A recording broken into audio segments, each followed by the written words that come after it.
Okay, so my name is Neeraj. So I'm a broker with role of paid signature. As I know few of the people, like they know me. Some of the people that don't know me. And he's Jason. Yes. So we're gonna. So today, I know you probably guys saw that it's like what the mortgage interest rate increase. How does that impact Ontario residents, and furthermore, what we're looking in the future. So we're gonna be talking about that. Having said that. It'll not be like a sort of a presentation. You can actually tell it's not a presentation type. I don't. Jason, you have any? No. I have nothing. No material. No. Okay, so no point presentation. It'll be questions and answers, but at the same time, it'll be more open for you guys as well. If you guys have any question coming up in the mind, and if you read, a lot of people read news and stuff like that. It happens. Sorry, I'm just gonna turn off my it's gonna.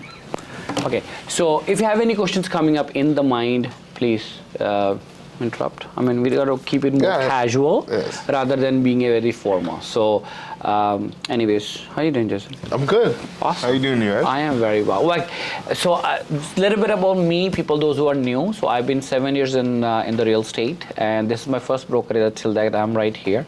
Continue to grow here, which is I love it. And the best part about this industry, I like it because I can help a lot of people to start right from buying the first property to create a portfolio of investment properties. This is my goal and always been right from the get-go, right? And till date, I still take it train and educate myself on that. And I think, and this is and I'm actually, I will say, another coincidence. We actually met Jason and we struck up a conversation. I say, you know what? He started talking about investments and the investment focus broker. I say, you know what? Why don't we actually talk and share and what we have? So we'll be talking about a little bit more events. So right now, everybody got, there's a book on there. You guys say it's called the Real Estate Intelligence. So you see different sections in this book. Obviously, how to buy real estate, how to sell real estate, how to invest in real estate. Matter of fact, one chapter which is anti-realtor is this: you don't need a realtor to do a deal. That's also in there. And why would I put it in there is because nothing is hidden. A lot of people say, something is hidden. Yeah. Nothing is hidden. It's an open book thing, so that we are, now here the discussion will also be open, so that, is there any benefits using somebody to help you build up a portfolio? Answer is absolutely yes. But does that mean you can't do it? You can do it too. But yeah, it could be a full-time job, which means you'll probably be sitting in my seat in a short period of time as well. That's gonna happen, okay? So you're gonna become a realtor, or maybe become Jason, mortgage broker like Jason. Yeah. So anyway, that's a little bit about me. And Jason, why do you tell something about yourself though? Okay, my name is Jason Allen, and I've been a mortgage broker in the mortgage as independent for about 7 years. Prior to that, I worked at Bank of Montreal and CIBC for about 12 years. So kind of all I really know is real estate and mortgages and finance. I also am an investor myself. So as Neeraj said, we were talking about real estate focus for investors. I tend to work with a lot of customers who have equity and want to maximize the most out of their equity, and we try to structure things that make sense for people. In this environment right now with rising interest rates, I'm sure everybody's like, we're all dealing with it together. We're all in it. Yeah, absolutely. We're all in it. So we're going to talk a lot about that, and I think Neeraj is just going to ask me questions, and like he said, if you guys have any questions, I'm free to answer. Got nothing to sell, no presentation, just here for all the advice. So. Yeah, that is for sure. There's nothing to sell here today. All here just to chat. Jason, you just started that, and you see, the mortgage interest rate, which is I'm 100% sure every Ontario, we're comparing what happened in March till now. Yeah. From what, 0.25% to 3.25%? Yeah. And if the market's going down, is crashing, sky's falling, stuff like that. Crying, right? Of course. Yeah. What's your thought on it, and what you think as a mortgage broker? What do you look at as industry moving forward, maybe 6 months to a year, or maybe 2 years down the road? What do you think's expected? Okay, so right now, the key thing is we're all dealing with inflation. Right. So inflation is hurting our lifestyle, and what the Bank of Canada is trying to do is trying to slow demand. And that's why they're raising interest rates, unfortunately. And it affects us as mortgage holders, but it more affects the economy as a whole, right? So would that be okay to say this increase in mortgage interest rate is actually good for the economy? Yes, in a sense. Because what it does is it slows down the cost of goods going up. So if you think about it, right, it hurts like our mortgages are going up, but then what we don't want is our food prices and our cost of living to continue to go up every single year. So maybe 1 or 2 years of 8-7% increase is okay, but if you went 5 years in the row of like 7% increases, you know, a banana will go from what, like 69 cents to $2 on a small scale, right? Right. So if you think about all the other things that we have in our lives besides mortgages, are affected by inflation. So what they want to do is kind of slow the demand. And I think, unfortunately, they gave us a lot of money during COVID. So everybody was feeling very rich. So How many everybody people were was actually spending. feeling rich in there? Well, everybody was spending, right? So we Of all, course, yeah. we were, even though we were at home, we Yeah. were still buying stuff. Like we were buying a lot of washing machines, dryings, fixing our house, building decks, and it causes a shortage. And what ended up happening is people just started spending more. Yeah, it's funny enough you said last year, I don't know how many people remember 2021, everybody's driveway was like interlocked. You're right, I mean, people are like, I think they're spending a lot of money on the house because of things were so cheap and they don't know what to do. Matter of fact, is funny you said we were saving a lot, we're making money because I was reading last year, Bank of, I think it's Royal Bank, I mean, not vouching for it, but anything. But I'm saying the Royal Bank came up, it says the average savings in a bank, like a person, it actually grew from like before that it says $200 per person to around about $800. It was first time they saw that. It was shocking that people actually have money now in their account. Okay.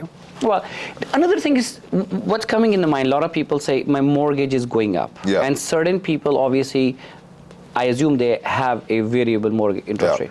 Some people don't have, the mortgage interest rate went up, but their payments didn't go up. Okay, what's the difference between these two? I mean, some mortgage payments gone up. Some says my mortgage payment didn't go up. So But some, but their interest went up. What's the difference between that, and what's a negative side or what's a positive side of both? If you don't Okay, so what it is that there are some people who have variable rate mortgages that they're called fixed payment variable rate mortgages. So when you signed up for your mortgage, let's just say your payment was $1,500 a month, that is your payment, right? So even though the interest rates are going up, your payment's not changing. But what's happening is that you're paying less and less principal down on your mortgage. So it gets to the point where you end up only paying interest, right? And what they call that is when you only pay interest, it's that trigger rate. So there's a certain rate that your variable rate mortgage gets where the bank's now going to call you and say, hey, Mr. Customer, I know we haven't changed your mortgage payments, but as you know, interest rates have gone up by 2.5%, 3%. And reality is we got to increase your mortgage payment by $700. In some cases, $1,000. Some cases, their payments are doubling. So a lot of the mortgages, to be honest, that I sell to my clients are the ones that change because I know people like that's tough. I remember years ago I was working at BMO, and not to say we haven't been through this before. Like in 2014, 2012 to 2014, the rates were kind of going up. And I remember I was working at BMO, and BMO has a fixed variable rate. And I had to call homeowners and I was like, your payment's going from $2,000 to $3,000, or you have to give me a lump sum of $7,000 by next week.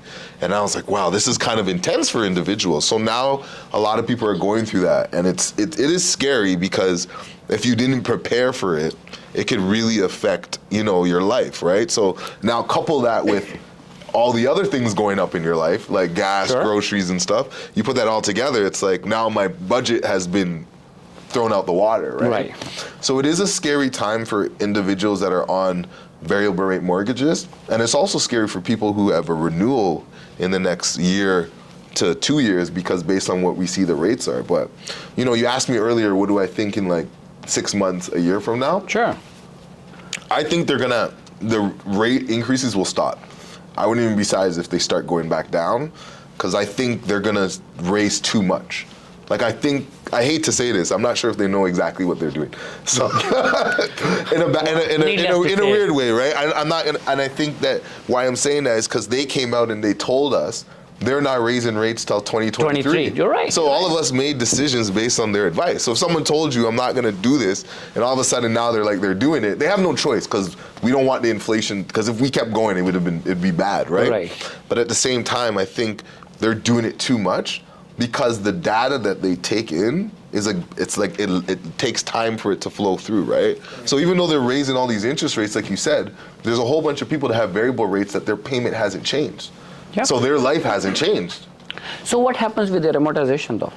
Amortization goes up. So Okay. I had a client the other day, I'm doing a refinance for him actually. Okay. And he sent me his mortgage statement. And I saw 40 years amortization. Holy. So I would, and his contract, he should be at 25 years. So because the interest rate's going up and he hasn't done any prepayments or anything, his mortgage has gone up to 40 years. So what's going to happen in 2 years when the renewal is going to happen? He has to bring that mortgage down to 30 years.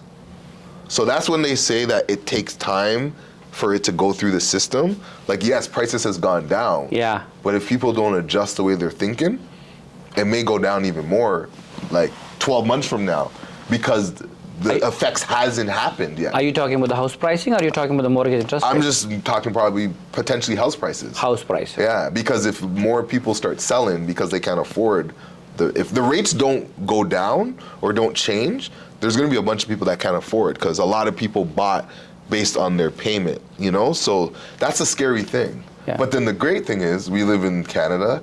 60% of people are on fixed rates. Right. Our loan to value is only about 62%. So that That's means on a an lot of average. people have a lot of equity on average, right? Right. So it's only a small percentage that will be affected. But if you're one of those individuals, you have to. I think this is the time period where everybody, no matter what situation you are in, fixed, variable, whatever, you need to budget because prices are going up and you have to prepare, right? I think the situation is sending us going back to the basics. Mm-hmm. I mean, generally we talk about if you're thinking about buying or anything, look at your budget first. And Exactly. I say, I like the house and I like this 4-bedroom, a double car garage versus single car garage, and I don't like the Sammys, and they overstretch themselves. It happens, I think, right? Yeah. And this now, it's pushing us back. One thing, I know you see the house prices coming down. So funny enough, actually, I was reading a report, CREA, which is Canadian Real Estate Association, actually reported today. I said email came actually just like after 5 o'clock. You may not have it yet. So the house price decline reduced in September as compared to August. So it's actually market is kind of stabilizing in. So what I gathered from there is kind of we bottomed out already. This is what they're saying. But having said that, how about the October mortgage interest rate? Do you think the policy rate will go further up? Well, I think the next time they're meeting is November. So based on what we're reading, they're gonna go up. I think they're gonna go up. Sorry, I thought it's like October or December. Now you say it's November. I think it's actually, you know what? You're right. It's October. It's end of October. Okay. And it's the States that's in November. And I apologize because I like to follow the U.S. market a lot. Because you know why? Unfortunately, I hate to say it. You're talking about they did something yesterday or today? Yesterday they raised by 75 basis points. But they're the leaders, unfortunately, right? Canada, we're a big country, but we're really small compared to them. And we unfortunately have to move at their pace. So I pay attention to the U.S. market a lot because I wonder what's going to happen down there, how it trickles down here. Right. So I was confusing it. You're right. It's October. So they're definitely going to raise in October. The only way they won't is if they see the inflation numbers start to go down. So the month of September, the inflation actually went down in Canada. Right. So we're looking at it that it might go down again because as we've seen, fuel costs have kind of gone down, and that goes in commodity prices go into all of our goods. So hopefully prices start to go down, and then they could stop. Because that's what we all want. As soon as you start seeing, in my opinion, the prices start to go down, like the inflation start to go down, a few months after that, the Fed will stop raising rates, and that will probably be the time where everyone's going to be like, okay, we're going to start buying again. So in my world, like in real estate, that's what it says today, the house prices are on discount, 20 to 30% discount, that's what you buy today, right? I mean, what it was and what it is now, it's on discount. But as an investor, where do you find the opportunity for the investors to get in the market? Or what the right I will say, what should they do at this time? Well, in my opinion, if you have access to equity in your home and you have the appetite to start investing, I think you should be prepared to take advantage of opportunities, because as these rates kind of go up in a weird sense, it's better for investors, because that means more people can't buy. So that means the rents are going up right now. You know, the rental market, as you know, is crazy insane, right now. right? Yeah. So you're seeing like rents like. Actually, I'll tell you a little story. Like, my fiance has a rental property. So unfortunately, she had like the unit above, like their washing machine leaked. Okay. So then our tenant wanted to leave. Oh. So the tenant gave us the notice, said they were leaving. We were a little bit bummed out because we're like, oh my gosh, I don't want to have to find a tenant, go through the whole process. And she's sticking it on me. So, you know, I don't want to do it, right? Yeah. So anyways, they said they were leaving. So they went to go look for a lease. They bidded on like 10 places and couldn't get it. And so they called us back and they said they wanted to they keep going, right? But the funny thing is, now they're moving to Calgary. And they told me directly, it's like the prices is too crazy here in Toronto. So there's no enough supply for people to rent, so the prices are going up. So if you're a landlord actually right now, you could benefit from higher prices, so which is good as an investor, right? Sure. So as I look at it right now, is when homeowners are fearful in buying, it's a great time for investors to start picking up the pieces, right? Yeah. Because if we look at what the big, like when I say big money, like the hedge funds, the private equity firms, what they're doing, they're buying all these single family houses. So they must know something we don't know. I heard right? that some companies are now ganging up to buying a lot of properties right now. Yeah. You heard about that too, right? Yep. Okay, cool. I know some of the companies are right now just investing everything what they can find and pick up properties. But I know you talk about the rental market has gone up. Do you have any data like how much? Because if I'm correct, is it like 25-30% rents that have gone up? And that's a lot. That's a lot. I mean, I look at it this way: those who bought the properties before, and they paid lot of money, and they were investors, and hopefully they have some sort of a fixed mortgage on it, or fixed variable, whatever the better for them. They locked it in at a lower mortgage interest rate. Hopefully, I think they're gonna reap the rewards of the higher rents now. Yeah. Now, in that way, does a cap rate goes up?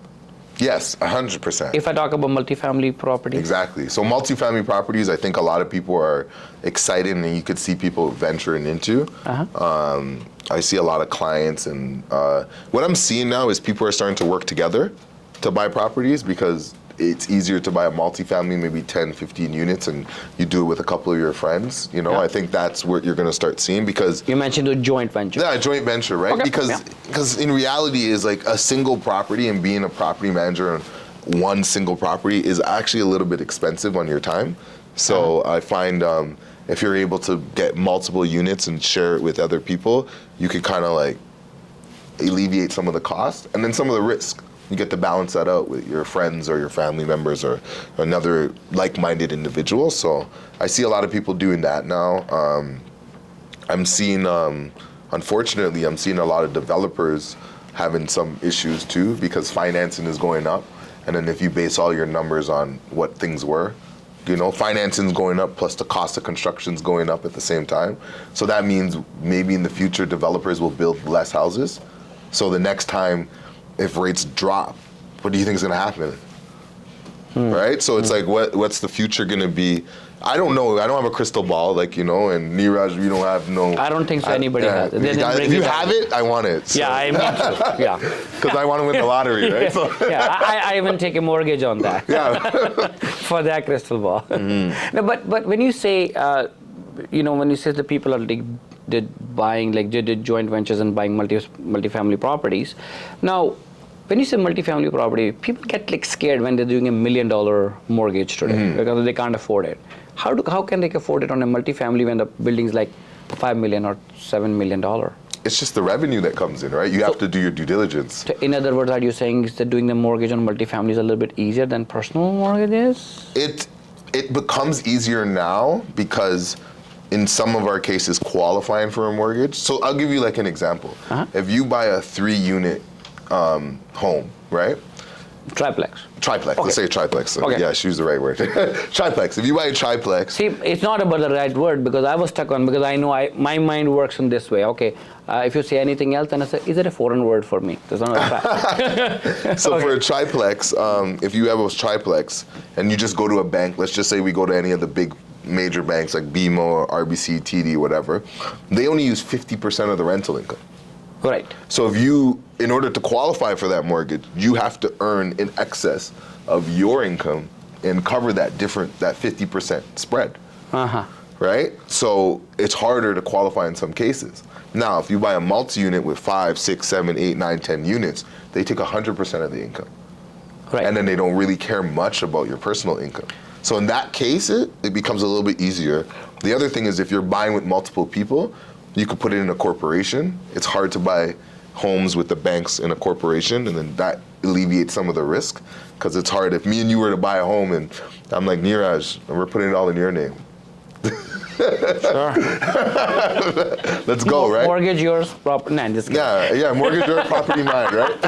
But you don't want that. But what would be great if we have a corporation and then Right. we share the risk, right? Right. We go in it together, right? So But when you say multifamily, what's the number of unit when it's a cutoff? Is it after that it becomes a multifamily or commercial? yeah, mortgage? so four units or more, you would consider that multi-unit, and then you go to commercial. So like 5 units. 5 units. That's so if the you minimum. buy a 5-plex, anything over that. Okay. Now there's one bank out there that actually goes up to 8 units.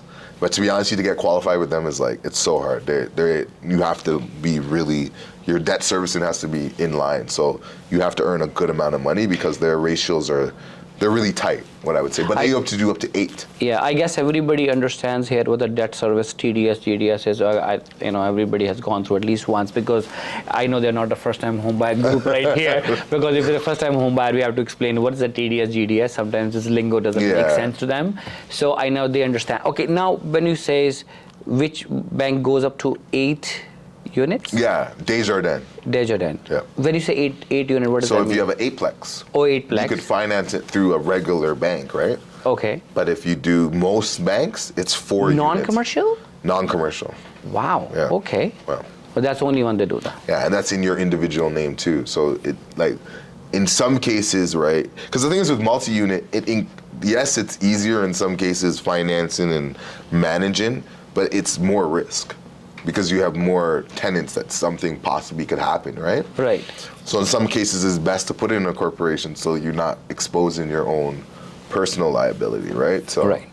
Okay, now let's touch upon people, those who already have properties and they have good equity, as you says, 62%. That's their average is there. And if they want to pull something out from there, how much they can take out, and how tedious is the process? right now, because of the stress test, that so for example, if you take a 2-year fixed rate right now, it's like 5.24%. Scary talking all these numbers, right? Last year I was talking like 1.9. Yeah, 1 point something. But 5.25. but sounds very heavy. I have to approve people at 7.4%. Okay. So that's the scary thing, right? So the problem is that not a lot of people can qualify at 7%. Like 7% is a lot of money like when you look at it in a mortgage rate. So it's being difficult to take out equity. The other thing is banks are want to ask what you're doing with the money, because obviously they don't want to lose money. Like a few years ago, they're like, anyone take it, whatever you want to do. But now they're like, okay, we got to be careful. But it's not too difficult if you have the qualification and you have the income to afford it. So if you're someone that can afford that payment, like it's easy to get the mortgage. And it'll take like 10 to 15 days. At this moment, I would suggest if you do it, like a lot of people probably take line of credit and just hold on to the money to see when something's available and you can make a purchase.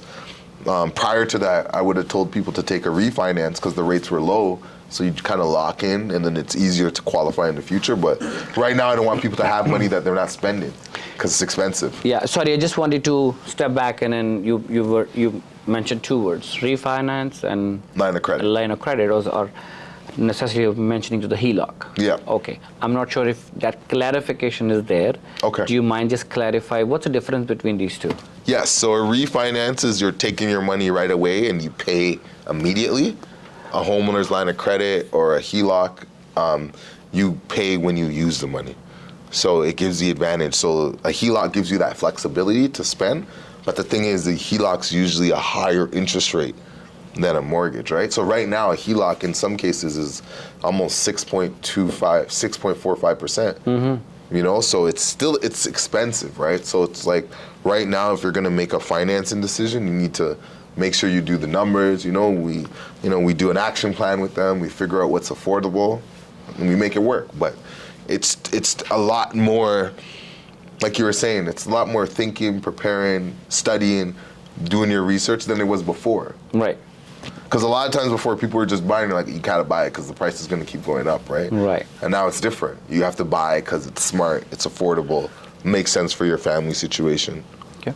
So let's switch gear. I'm gonna talk about, I know we've been talking about like banks, big banks, A banks. So in investor's life, now I'm gonna switch gear a little bit. Investor's life, what's the importance of not just being as a lender, but start thinking about B lending or maybe other sources? Where is that role for that? And what do you think, at what point do they have to switch or do they switch?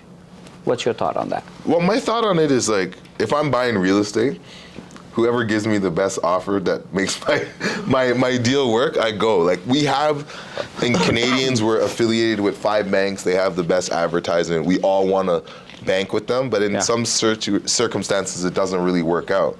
And I know a lot of clients, when they hear B lender, they like, oh, I'm bad, but you're not bad. Like, it's like, it may not reach the bank's profile. These B lenders are just as regulated. They have all the same rules as the banks do. They're governed under the same organization. Like people ask me like, oh, is this bank gonna disappear? But then I love it. Like, yeah, they disappear. I'm like, you're borrowing money from them. They gave me the mortgage and they disappear on it. I mean, love it. It's okay. My free like, house. Where does my payment go, right? So my payment is 0. No interest either, right? Right. Amortization done, same day.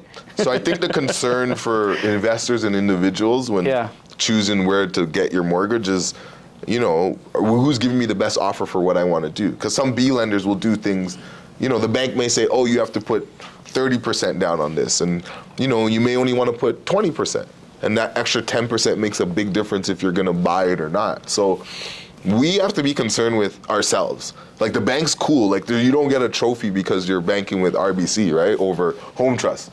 There's no reward, right? Yeah. So I think if you're an investor, you have to be comfortable with all the options that are available, and like if you work with a broker instead of working in the bank, that's what we try to do. We try to give you every option and then let you make a decision what's best for you. Yeah, but the reason I actually brought up this question was because right in an audience, I know some people are like at the verge of being an institutional investor, which means they're going to 10 plus properties right there.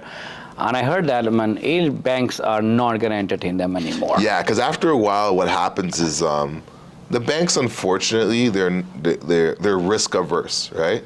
That's their model. That's how they make their money, And to be honest with you, you get to the point where they don't care.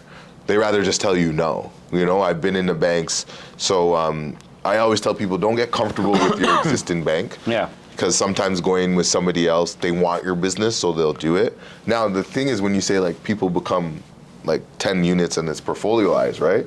What happens at that time? You can actually go into commercial. And if you have the right commercial agent or the right broker that works with you, you could probably get some really good financing and look into yourself as a business, right? And I tend to say like nowadays, I feel us individuals, if we looked at ourselves as a business, we might make different decisions, right? And what I mean by that is like, if you have excess equity in your rental property, if you're a business owner and you're trying to grow, you're like, I need that money because I want to buy more, right? Right. But as a homeowner, we're like, I don't want to touch it because I'm afraid of it, right? But I always tell people, your equity is not going to pay your property tax or put food on your table, right? Yeah. You have to figure out how to get that out. You're sitting on the money. You're sitting on the money. It doesn't do anything and for you. earn cash flow to actually pay for some things that you want in your life. Yeah, basically, even like increased interest rate, what are you saving? 5%? 5.5%? Even somebody sitting on the equity, what are they saving? 5%. 5.5%, that's a mortgage interest rate raise, right? Yeah. I mean, that's the max they're saving. And if there is any asset class which can give you more than that, let's say give you 7%, so I think they're losing 1.5%. This is my Yeah. thinking, Yeah. but again, but anyway, so in terms of for investors to think in pre-construction side, I'm going to switch it on to the pre-construction side of that as well. Yeah. So in the pre-construction, a lot of people they just buy now. They have to put everything today. They can space it out between like a year and a half, maybe 2 years. And especially as you said, the cost of construction is going up. And I have noticed that a lot of builders haven't reduced their per square foot price. They can't. They can't. You're right. They can't. They don't have zero. They have no bandwidth to remove it. Yeah. But however, what they have done is they have become a little bit more lenient when it comes to deposit structures. Yes, they extend it out. Extending it, maybe the developmental charges, maybe the levies or stuff like that. They kind of ease out a little bit on there. But when it comes to a investor who wants to invest in pre-construction, I mean, I know they still need the mortgage pre-approval concept. What's your take on that? How do they go about and make that part of your portfolio? Well, I like it in a sense because if you think about it, it's, especially if you're not used to owning multiple properties or whatever, it's a nice way to get introduced into real estate investing. Right. And it's a nice way to park your cash and let you earn the benefit of real estate, which is appreciation, right? Right. Appreciation of the value going up over the time period. And if you think about it, if you buy now, whether it's a assignment someone needs to get rid of, or you buy something new, especially if you do like a HELOC, then your payments are kind of just spread as you go. Yeah, because you pay the interest when you take it out. So you take and you use it. 20 grand here, you wait 3 months, take another 20,000, and you slowly do it. And then now you're gonna have that payment, but then what I would say or suggest is start making sure that what that full amount you're gonna have to pay, so calculate what that interest is gonna be, and start putting it down immediately, so you don't really, it doesn't change your lifestyle from the beginning, right? Right. And I think it's really good. I like the pre-construction concept. Like I think it's good for people that are not ready yet. You know, it's really good to take advantage of the future builds, and if interest rates go down in the future like we anticipate them to, it might be really good because you're buying at a point where, like you said, you'll get a great deal. Right. And then, maybe 5 years from now when the building's done, hopefully we're not sitting at 5.5% interest rate, right? Well, that's one thing. And another thing, I think hopefully the rents are also catching up to that point, because in 5 years from now, the rents will also be higher. So even if they are looking to buy it and rent it out, they'll get a good amount of money, good return on that. And especially if, like what we said, that builders may slow down on building. So now you see a lot of activities, you see a lot of craze. It's going to be a little longer. It's going to be less. Especially like there's a lot of policies that especially in the city of Toronto, the planning department, like have you heard they talked about inclusionary zoning? Have you heard of anything like that? What that is? Not really? Okay, so what inclusionary... Explain that on this. What inclusionary zoning is they want builders who build high rises over a certain number of units to have affordable units in the building as well as market rents, right? So they're trying to, like, the city wants more affordable housing for people because that's a problem, right? So they're forcing the developers to put a percentage of their units of affordable, so which messes up the developers' performance. Right. So does that mean that maybe a certain portion will be at rental units only? Rental or so maybe every condo reduced, building will have a rental units in it? Going forward. Right? So what a lot of developers were doing, they were actually pushing their projects forward to get ahead of this. Because what I've heard, like after when this rule comes into place, which is I think it's next year, any new builds have to include a percentage of affordable. So builders, I'm hearing a lot of rumors, builders are like, we're not going to build. So if that happens, then you buy a pre-construction now, what do you, and we still have, a lot of immigration coming into Canada and to Toronto, like, what do you think is going to happen if they just stop building? Yeah. It'll be a problem. And if you with own already... a pre-construction, might be good for you, right? Yeah, no wonder actually now, if I look hindsight and look at it, because this year only, this brokerage, like where we are sitting, we came out like 62 new projects like since January. Wow. And I thought when the mortgage interest rate is going to go higher, there'll be less projects will be in the market. But right now I can see a lot of builders are pushing the project in that so that they can release it. Because they don't have a choice. They don't even because they can't. Number one, they don't want to hold. They don't know what the price is tomorrow. Right. So they don't want to hold on, and then all of a sudden, right? Yeah. And then the other thing is too. A lot of these builders, they have loans with banks that are variable rate. Yeah. So their rates are going up. Mm-hmm. So they're trying to get rid of their product before they can't just sit on it. It's expensive. It is indeed. Well, I think we have a good discussion about the mortgage interest rate and what does look like, and why don't we just like for the open forum, and if anybody has any questions, you guys want to ask anything, any question coming up in the mind? Yeah. So, bought a house last year. We were able to secure a 1.89 fixed. And then when we came back to the table, it went up to 1.96. Then our mortgage person told us that we can get a variable for 1.28. So we jumped on the 1.28, happy at that time. Obviously, not so happy right now. So we're feeling the pressure, feeling the pain. We didn't lock in the first time when the rates went up, which we should have done, but we didn't. And now we're riding the wave. So now we're 3% higher. I contemplate thinking about locking in.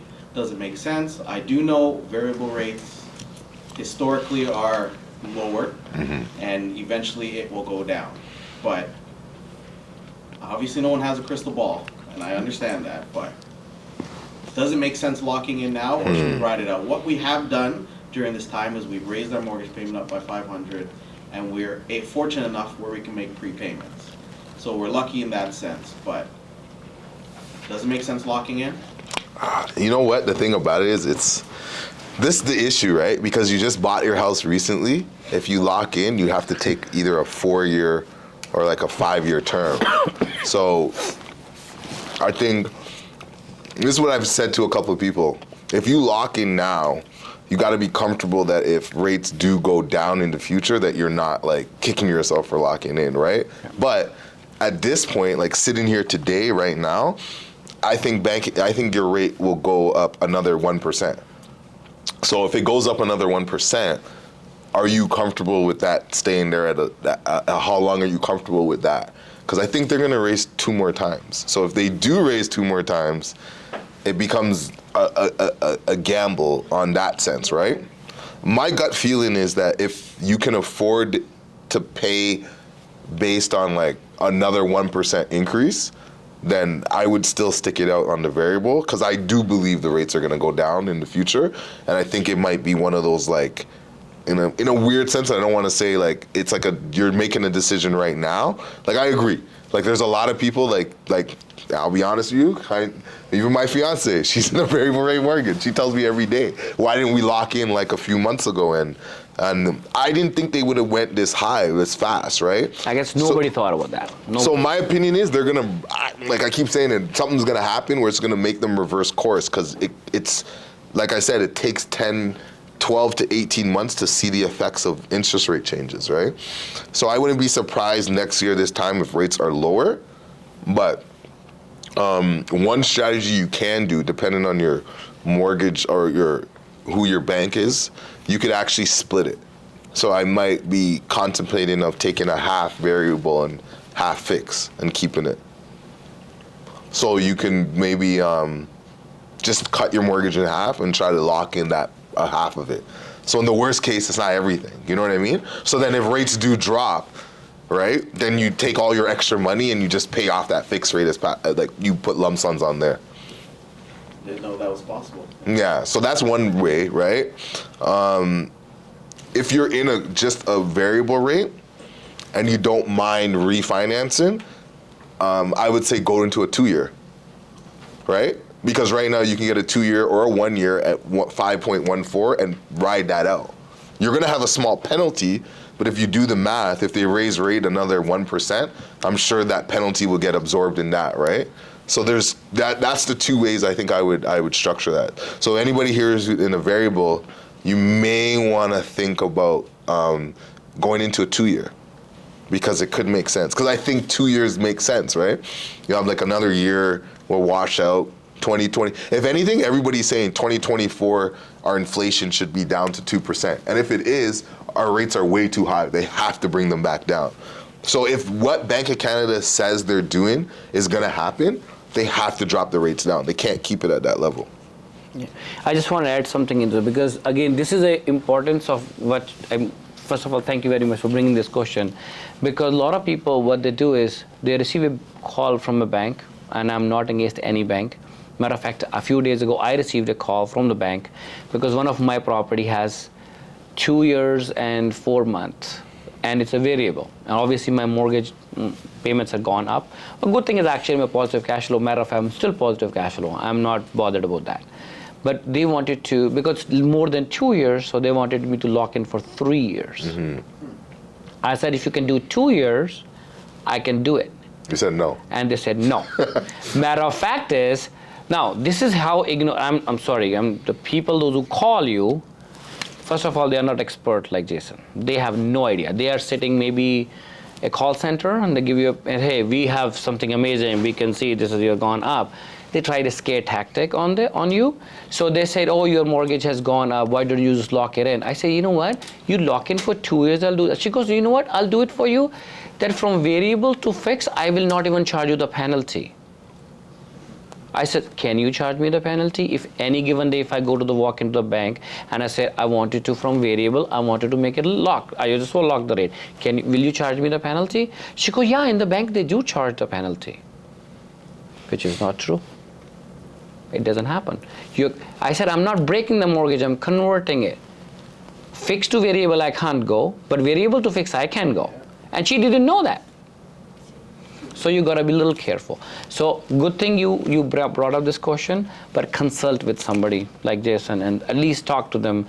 And now it's a great idea of splitting your 50-50. Yeah, splitting it is good because I think at least you're 50%. If it goes out, okay. 50% fine, 50% not fine. Yeah. I mean, see, sometimes it's a maximization of profit, and sometimes there is a strategic or minimization of your loss.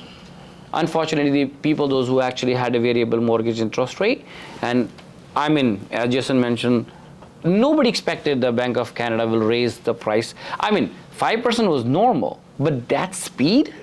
Yeah, that's bothering. Yeah. Right? If I look back in 2020 when the mortgage interest rate went down, the mortgage rate went very fast too. And we all loved it. Yeah, we all were happy.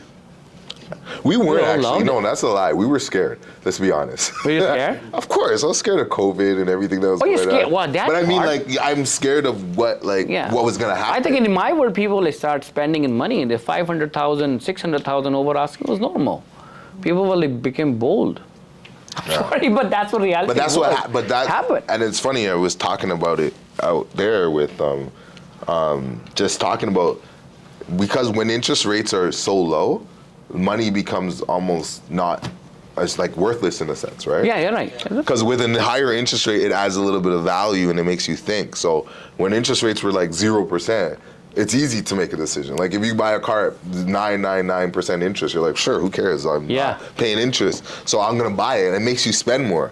And so this is what you guys hit it on the nail on the head. That's what Bank of Canada is doing. They're like, whoa, everyone's just spending money like they're drunken sailors. So we gotta rein it in, right? And what are we gonna do? We're just gonna raise interest rates on everybody. But the problem is who's more drunken than any of us? The government. So they have to pay it, right? And it doesn't help anything if they keep raising interest rates and we have all this debt that the governments have introduced into our system. It doesn't help them, Yeah. I think this is my opinion. So reducing the interest rate that quick was one mistake, and now raising it too fast could be another mistake. And I think, and you're right, because if they go back maybe like in a year and a half, then they have to readjust the price again, which means, first step is kind of covering the second, and the second one is covered by the third. I think this is what they're doing it. And I said I don't know, to me it looks like a band-aid solution rather than a permanent solution. Yeah. I'm not against the government, but I'm definitely against the decision about this. Sometimes it is. The speed has been too much. Yeah. Anybody else has any questions? So Jason, myself Krishna. So you just said about the 50-50 split. Yeah. Why would you say that if, let's say I have $1 million right? Yeah. Now I'm going 500 on fixed, 500 I'm keeping variable. I won a lottery of 300,000, and now, as you said, pay that 300,000 for the fixed. Would it wise to do that, or would it be wise for me to invest that 300,000 in another investment property? Well, again, now we're bringing in another variable that we never discussed. So 100% I would say that, because if you can, for example, take that 300,000 and earn money like $1,500 a month to help you shelter that increase in cost, right? For sure, like if that's another option, you know what I mean? But like some people are conservative and they want to get rid of debt, they don't like it. And that's what's gonna happen, and this is what's gonna happen next. Because of this experience, people are gonna be timid about doing stuff because they're like, what am I gonna do with this payment? And, so the only reason I say to fix it, to do 50-50, so you're not gonna be mad at yourself, so you have one half positive, one half negative, and you're like, it doesn't really matter, right? And this, because the worst thing you would do is if you sign up for a fix and you do like a 5-year or 4-year, and then rates plummet again. Because then you're gonna sit there and you're like, oh man, right? Why did I do that?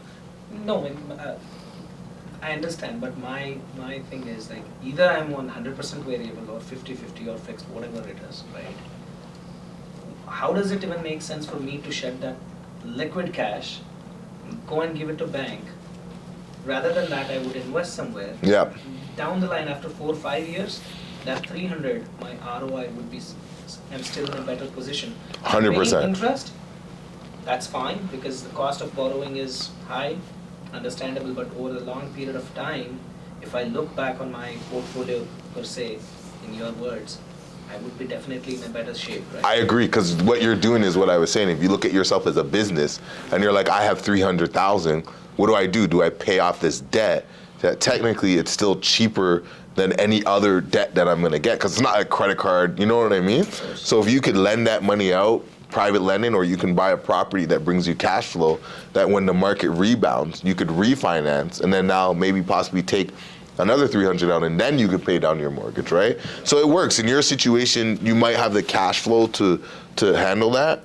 I don't encourage paying down debt, right? If you think about it, a lot of the wealthy people in the world, they love debt, because debt ends up being like a tax write-off, right? They live on debt, right? Yeah, I think I call it like, the investor's debt, I call it like an avocado. It has a fat, but it's a good fat. I like that. That's a good one. It's an avocado. That's avocado. So if you eat an avocado, you're good. You're a good Yeah, shape. the reason is because the other day, I work for bank. Yep. So I was having a casual conversation with my senior managing director, and this guy happened, I work on commodities. Yeah, nice.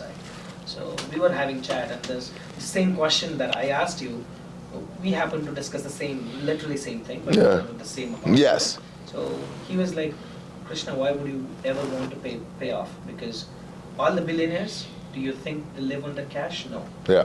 They take debt from the bank on their securities Mm-hmm. because they pay interest and it's all written off, Yep. right? So if you think you're taking big debt, then you're wrong. You're just a small fish.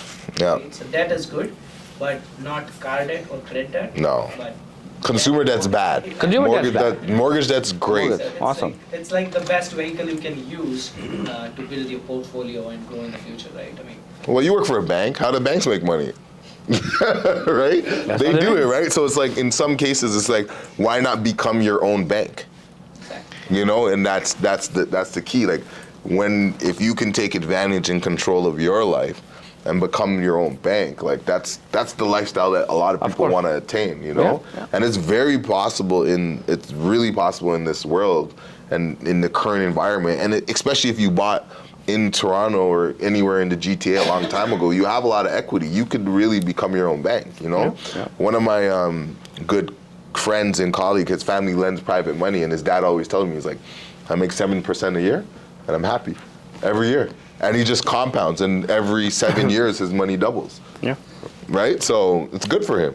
And it could be great for you. Like, I would do the same thing. Like, I would just keep investing until I don't want to do it no more, right? So, and I probably would just keep going until, keep just investing. I believe in it. I believe in real estate. It's very powerful.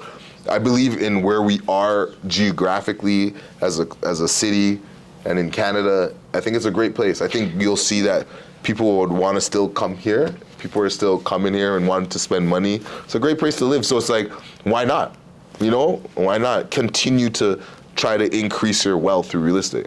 Yeah, because I think last week I was speaking to Neeraj, and I read an article that it says by another 15 to 20 years horizon, the GTA population is going to grow by another 6 million. Yeah. I'm just saying not GTA, Ontario. Yeah. As a province, not the country. Yeah. Just Ontario, the population is going to grow by 6 million. They're gonna have to build another DVP on top Yeah, I know. because I don't even know Out where of we're that, going. probably 4.5 million coming here. They're not going to Sault Ste. Marie or. Yeah. It's not that I don't like. But they Sault Ste. start Marie. there and then they end But they up start coming and here. they come back Yeah. here. Right? I mean, it happens, right? The other thing about it, what's good, I always say, if you watch what the government's doing, right? They're doing all these transit projects to move people. They know Right. they're literally building an island off of Toronto by, like, you know, at the end of Gardner. They're building a whole island with a bunch of people. Like, they're just not building. They didn't spend $3.4 billion to reroute the water for fun.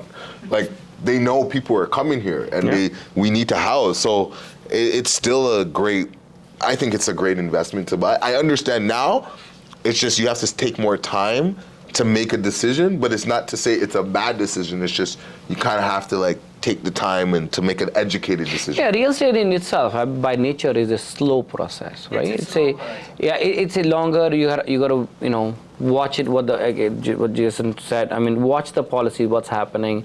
We know the immigration is going to be higher in here, and where the jobs are. Find where the big companies are opening their offices, and And that's it.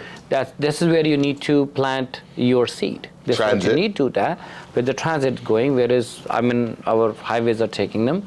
I mean, I can give an example for 404, it was up till like Newmarket, and the Newmarket was a few years ago, though that's what the only place was growing. As soon as they extended 404, and the Keswick, which is a small town, a lot of people still don't know where the Keswick is, and Keswick prices went over, I think in a span of a year and a half. I'm talking about pre-COVID. I don't know what happened right now. That I remember seeing that within 1 year, prices from 350 to around about 600,000 for a detached property went there. It was why? Just because the 404 went up there. And we know that where the transit is going, where the highways are going, and obviously it's gonna grow. But one thing is for sure, don't trade like a real estate as a day trading, because it's not a day trading. It's a long term. Have a patience and put it in there and have a strategy behind it and work for this, right? Yep. Any other thing? Any questions? Anybody? Yes, sir. I've heard that they told two people that if you're with a credit union, they're a little bit more relaxed on the stress test. Yeah. Is that like kind of true, or is this? Yeah, that's true actually, because the credit unions are regulated by the province, and the banks and other financial institutions are regulated by the feds. So the stress test rule only applies to federally regulated banks, and the credit unions are regulated by Ontario, so they don't have the stress test. But they'll do like the contract rate, right? Whatever. And what I mean by contract rate, if the bank says you're going to get a 5-year fixed at 5.59, that's the rate they judge. They don't put an extra 2% on that. So the credit unions are a little bit more lenient when it comes to that. Even some of the B lenders, some B lenders go up to 45-year amortization, right? So, you know, there's the rate's higher, but the payment might be less. So depending on, if you're in a situation you think real estate prices are going to go up, you just want the lowest payment. You're like, I'll deal with the mortgage later, right? Yeah, well, if you can create a positive cash flow, that's more if you're important. an investor, positive cash flow, it's okay, the interest rate is higher. Yeah. End of the day, I mean, I look at it this way. If you walk into any grocery store, I mean, I don't know, people go to different stores. Let's take an example of something. Let's say go to Superstore, Loblaws. I mean, I don't think so the profit margin for that store, it's equal for every product. It's not. Mm-mm. For you are a superstore in your own sense, because you have a portfolio of properties. And your profit may or may not be the same in each property. It could be up and down. It depends on what your cash flow look like and what your cost of borrowing is. But end of the day, if it gives you a profit, I think it's still a profitable venture. Yeah. And then profit with real estate's different, right? It's different. Because you may have a negative cash flow, Yeah. but because you're paying down your mortgage, you're Yeah. still positive. Yeah, because you're building the equity faster. Exactly. So when you look at real estate investment, you could be not making money every month. Now, everyone does it differently. You may have to get money. Again, why It you make depends the on investment. if I need the cash. But if you don't need it, If I don't need a cash, it's it's okay. If It's I not break really even, I'm still negative. fine with that. Yeah, yeah. It depends. It depends on your, again, it's your planning. It depends what you want out of your investment portfolio. And you're budgeted, right? Because in some cases, it's better to, instead of saving $500 a month, that you could pay your rental property $500 a month and pay down that mortgage, because then you're getting a double effect, right? So Sure. it all depends on what you're comfortable with. And when the mortgage interest rate goes down, refinance it. That's it. Well, I think like that 2% stress test is kicking people out of the market. 100%. They have to rethink that. I mean, I think you would have to do what you gotta do if you gotta get it somewhere, right? So this is the key. This is the key. If they remove the stress test, then rates will never go down. If they keep it, it's because they think rates are gonna go down. That's my thing. If you see next year will be telling, because they usually do it around budget. So it'll be like March, April. So if March, April, we're still like raising rates or at high rates, you'll see the stress test probably disappear. But if you see them not talking about disappearing, taking it away, that means the next step is like rates are probably gonna go down.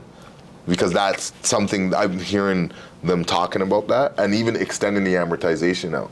That I also heard. Yeah, that, so amortization is gonna. So at the end of the day, like the bank and in the housing market, they have different ways to spur like activity, right? So one way is they could increase amortization.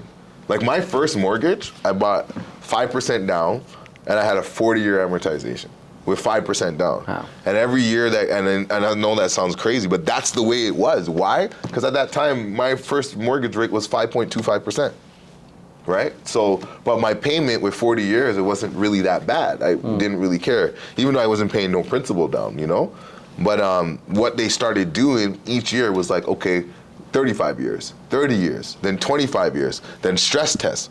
All that was a result because they couldn't raise interest rates. Why? Because I said earlier that we follow the states a lot, the US. Because the US couldn't raise interest rates because they were going through the recession, and we were kind of fine. So we could have raised, but if we raise interest rates too much, then our dollar goes up, and then all of a sudden our trade with our partners is not as good. So then it affects the economy in different ways, right? So I know all of us sit here and we think about our personal mortgage, and yes, right, you gotta think about it, but it's bigger than that. There's a whole economy and economics and stuff that why they make the decisions they make, right? So what they did to rail in real estate before was stress tests, double taxation on land transfer, foreign buyer tax. Like all these things are tactics to slow the market. But as you see, it's hard. They can't really do it. Yeah. Are they going to do anything else to help out the poor kids? Like, they can't afford a house anywhere in the GTA right now if you're a young kid. And I know they've got a few little things that they can do, but they've got to do something else, or else they will never own a home ever. And I think that's the issue. And See, I look at it this way. So if for the kids, like especially if they're living with the parents are here, I call them like standing on giant shoulders. I even people like young, I'll tell them now, get ready to help your kids now. If you think 10 years, 15 years, 20 years from down, and you're expecting now you get educated, a professional job, and now you go and buy your property, they'll probably be 35, 40 years old before they're gonna afford to buy their first condo in GTA. That's a reality. they can't save fast They enough can't for save. how much the house will So that's one thing. Now those who are already, like they're already grown up, they're already in the jobs, I'll tell them, you know what, you drive till you qualify. What do I mean by that? If you can't qualify in GTA, go a little bit out of GTA. Can you buy a property there? End of the day, the price appreciation in the properties and the savings. Price appreciation will always be higher than the savings because our cost of living is not cheap either. As you mentioned, the commodities are not cheap either. So savings are actually going to be this much. If this is a salary, you pay out the taxes, your living costs, only this much is left. And if you start to save 20% money for that to buy any property in GTA, Take a long time. it's not possible. It's going to take years. So as this group, I can talk. It's not if a first-time home buyer group, I can't say that. This group, I can say that your equity is, if you think about income, you should think about equity every day too, because you're going to the job every day to work and make the money. Think about the building your equity every single day, because your equity is, if not more, it's equally important as your job income is. Because with job income, we cannot save that much. You have to think about it. So then you have to build today, not tomorrow, not day after, not yesterday, today. And I'm not saying you should go and buy a property today. I'm not saying that. But I'm saying start thinking, have a planning, you know what? This is my 2-year plan look like, this is my 5-year plan look like, this is my 10-year plan look like. Right? Matter of fact, everybody has this survey like on there too. One thing I mentioned in here at the last time, I think the third, would you like to have a real estate action plan? Real estate action plan. Point number 4, real estate action plan. What's a real estate action plan? What are you looking to do 5 years or 2 years, 5 years, 10 years from now? And again, it depends on, obviously our aspiration depends on what we want to do, right? But whatever, big or small, doesn't matter. But what are we trying to get? And you're right, because my daughter's, like outside you saw her, my daughter's there. I mean, if I can like leave her on her job, one day she's gonna get a job and she will be able to afford a house in GTA. No, she'll not be. I mean, realtor's daughter, no, can't. On her own, no. She needs my help. Is that why you're building so many townhouses now instead of big homes? Well, one, because they can make a lot more money, the builders, but are they more affordable for people? Well, here's the thing, because they're trying to reduce the commute. Because if you take the commute, and so everybody wants to live closer to the workplace. Even if you look at it, let's say just leave the downtown core, Toronto, maybe Toronto, like for 1 minute, just leave it there. And I say, you know what, I'm gonna come to my work every day, but I wanted some decent size, footprint where I wanna live, let's say 1,000 square foot. Somebody wants to like a decent place. Even if they live outside of GTA, it's gonna take them, if not 45 minutes to an hour without traffic, to come in town to work. And if they don't have, obviously, as the mortgages are becoming more and more difficult because of the qualification, as is, somebody has to qualify at 7.2%. And looking at somebody, young person's income, they'll not qualify. So even if they're coming, so what happens? They have to build more and more, rather than horizontal living, they're building a vertical living. Yeah. A vertical living, you're right, it builds a lot of profit for the developer as well. But even if you look at the cost of construction today, I mean, we have one certified electrician here. I mean, if I look at this gentleman's work as electrical work, and if I look at a construction overall, I'll be easy to say around about $450, $425 per square foot. Yeah. That's expensive. If I look at $450 per square foot, like just a construction cost, for 1,000 square foot, just a construction cost is $450,000. Yeah. Now they need a land. And plus they need other things. So by the time the place will be ready, $1,000 a condo is going to cost them, like $700,000 to $800,000. And I think this is what you can buy today in Toronto as well. If you look at the numbers, I mean, the numbers are it does help. I'm not saying the builders are non-profit organizations, no. But at the same time, the cost of construction has also gone up a lot. Materials are gone up because we are importing everything. Yeah. And plus, like somehow our strategies like around GTA was not so great when we actually had a green field. We put protect the whole thing. We isolate GTA with rest of the Ontario, right? Yeah. When we put a green Belt. field, green belt zone, which is a huge zone. So, and now we want people to come in the country as an immigrants, and I'm not against immigration because I'm an immigrant myself.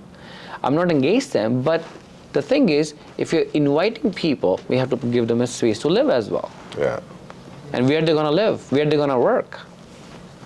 And that's Right? probably what the issue is, that the government wants all these people to come in, Come in. but they're not incentivizing builders to build in preparedness for this, Right. right? I think there is a disconnect. There is a disconnect somewhere. The other thing is too is like it's in a weird way, like politicians don't want real estate prices to go down because it affects their constituents, like their net worth, right? So if you think about it, there's not an incentive for a politician to be like, I want the prices to go down, because if your house goes down, now your net worth goes down, then it's like, it affects me. So in a weird way, they want prices to continue to go up because they want you to continue to vote for them and stuff like that. Because I'm working on some stuff for like affordable housing and stuff.